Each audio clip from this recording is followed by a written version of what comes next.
പുല്ലൂർ കണ്ണാങ്കോട്ട് ഭഗവതിക്കാവ് കളിയാട്ടം 17-ന് തുടങ്ങും. ഒരുക്കങ്ങൾ പൂർത്തിയായതായി ഭാരവാഹികൾ വാർത്താസമ്മേളനത്തിൽ അറിയിച്ചു. പുല്ലൂർ കണ്ണാങ്കോട്ട് ഭഗവതിക്കാവ് കളിയാട്ടം 17 മുതൽ 24 വരെ തീയതികളിലായി നടക്കും.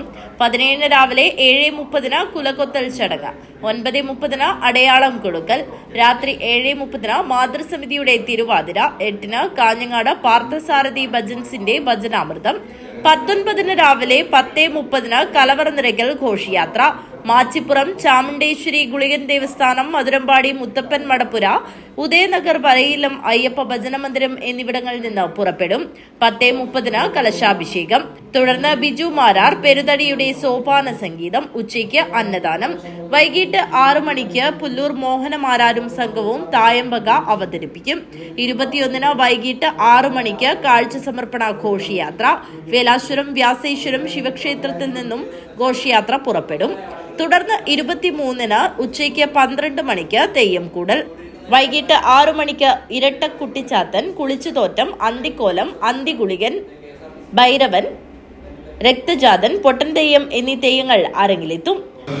ശ്രീ കണ്ണാങ്കോട്ട് ഭഗവതിക്കാവ് മൂവാണ്ട് കളിയാട്ട മഹോത്സവത്തിന്റെ ബന്ധപ്പെട്ടുള്ള കാര്യങ്ങൾ അറിയിക്കുന്നതിനാണ് ഞങ്ങൾ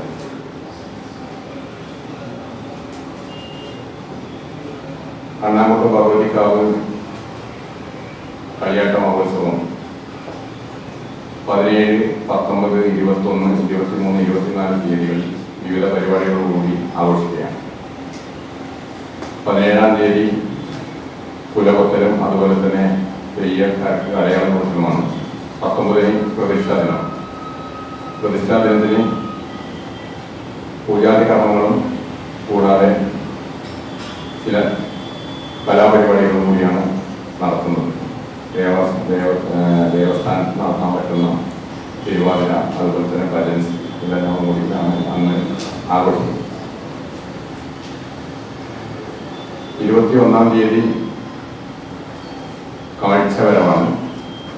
വേലാശ്വരം വ്യാസേശ്വരം ശിവക്ഷേത്രത്തിൽ നിന്നും പുല്ലൂർ ടൗൺ വഴി പുല്ലൂർ വില്ലേജ് ഓഫീസ് വഴി ക്ഷേത്രത്തിലേക്കാണ് കാഴ്ച കൊണ്ടുവരുന്നത്. രാത്രി 8 മണിക്ക് അന്നദാനം. 24-ന് രാവിലെ 8 മണി മുതൽ പന്നിക്കുളത്ത് ചാമുണ്ടി, ഗുളികൻ, കണ്ണാങ്കോട്ട് ഭഗവതി, ആരണ്യത്ത് ഭഗവതി, വിഷ്ണുമൂർത്തി, ഗുളികൻ തെയ്യങ്ങൾ അരങ്ങിലെത്തും. കാഞ്ഞങ്ങാട്ട് നടന്ന വാർത്താ സമ്മേളനത്തിൽ ആഘോഷ committee chairman Sasidharan Kannankott, general convener P Pramod, ഭാരവാഹികളായ EP Srikanth, MV Narayanan, MV Padmanabhan, Ravi Cheripadi, മധു മധുരമ്പാടി, അനിൽ പുളിക്കാൽ എന്നിവർ പങ്കെടുത്തു. News bureau, Kanhangad.